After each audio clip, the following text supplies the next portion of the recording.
healing system that will be implemented into combat. Would you mind telling us more about the original system versus the new system and what peeling actually means? I think actually something that's very important, as you can see with the feed, like it is definitely a gym, and it's intentional that we showcase this in a gym because we're so early with it. Visually, we're not at the right level of quality where we want to achieve, but we want to showcase functionality here. That's what we want to talk about, and what is the system that we have in mind for peeling, like you said. So obviously, same thing, it's a really early build. It's a gym. Everything that you see is work in progress. It's first implementation. A lot of VFX are missing. A lot of those modelizations are not final and missing a lot of things like flesh tearing, etc. But one thing that is important for us that I just showed, it's first, of course, dismemberment is back. And it's back with all the depth and fun you can have in that space. But one thing we wanted to, and those are the only things, those are the things you can say only on Dead Space. One of the things we wanted to improve about that experience is when you're using a weapon that is not a carving weapon, like something, not like the plasma cutter. Plasma cutter is really fun to use. You can just shoot at anything, and really you have that instant feedback of the limb getting cut, etc. But when you had a different weapon, knowing how much damage you were dealing to the enemy, how was he reacting, etc., it was not necessarily as visceral and as clear as the original device. And so that's the thing we're working on at the moment, and we call peeling. It's basically that body destruction technology that we're developing that is allowing us to really remove, so at the moment, the flesh out of the bones of the enemy, and to give you a good sense not only of gore and horror and ambience, but also of how much damage am I dealing to that opponent. Is my weapon actually useful against this one? How close is he to die? And that's something for me that is really interesting. And so when we were speaking about why doing a remake and where can we improve, those are an example of what we can do, is that we don't have anymore to choose which feature we actually want to push. We can have dismemberment. We can have much more precision and body destruction. We can have seamless loading for the whole ship, etc., etc. And that's something really, really interesting for us. And another thing that is actually really interesting is that system. So again, for the moment, it's really early. For the moment, we're only showcasing it on the naked slasher, so you only see it with the flesh, but of course later it's going to support like the claw, body armor, different layers, weak points, etc.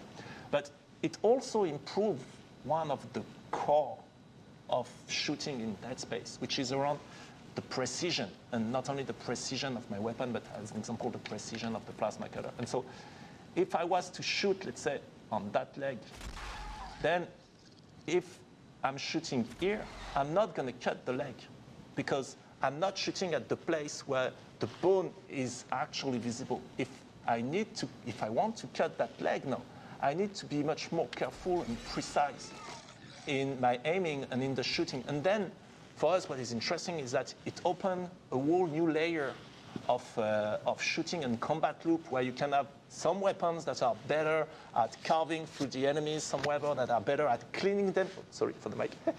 Some weapons that are better at cleaning the enemy and removing the flesh and the tissue, etc. And that's something really, really interesting for us. Anytime Roman speaks about dismemberment, he gets overly passionate and expressive about it. In terms of the body destruction, the peeling, it's going to be really super detailed, as we can see on that video. So that's the first steps of that technology, if the video is playing, which is not, I think, at the moment. Yes, here we go. You can see that it's really super precise. It's exactly where you're aiming, where you're shooting. It's exactly respecting the shape of the projectile at the enemy. If it was fire, you would see it going through the body of your enemy and burning the flesh, etc. It's the peeling, that body destruction system is going to be super precise. In terms of pure dismemberment, and then where you're able to cut the Necromorph's limbs. Here, where we want to improve it, because we feel like characters like the slasher, for example, it was already really deep in terms of gameplay. Like there are different behavior based on whether you were cutting the legs or the head, where they go berserk, etc.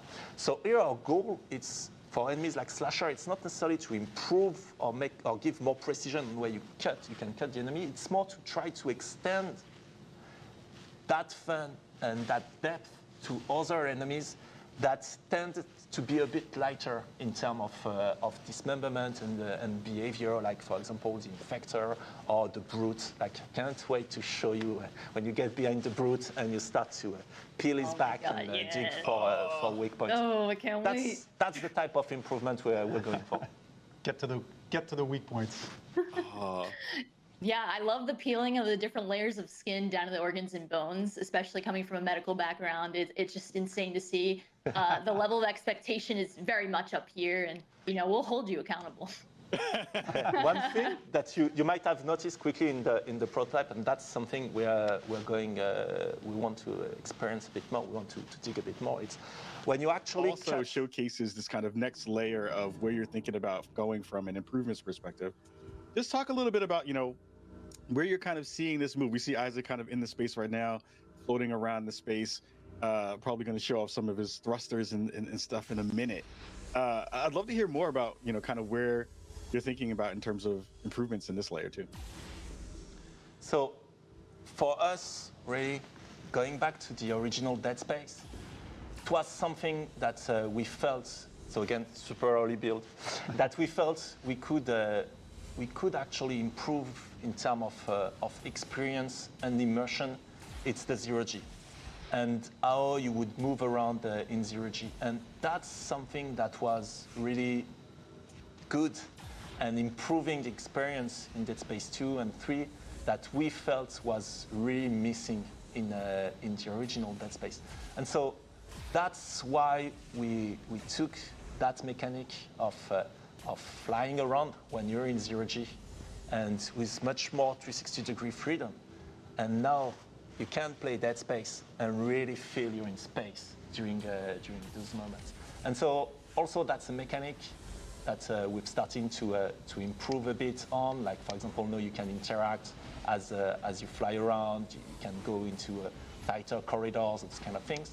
But also it allows us to revisit some of the old content and create new ways to navigate, new paths. Like here in the original, you would have gone back through that door, through where you came from. And here, it allows us to create new environments with eventually new challenges to surprise also the people that know the game and will be like, oh, wait, what's that? What's that? And now we're going to surprise you.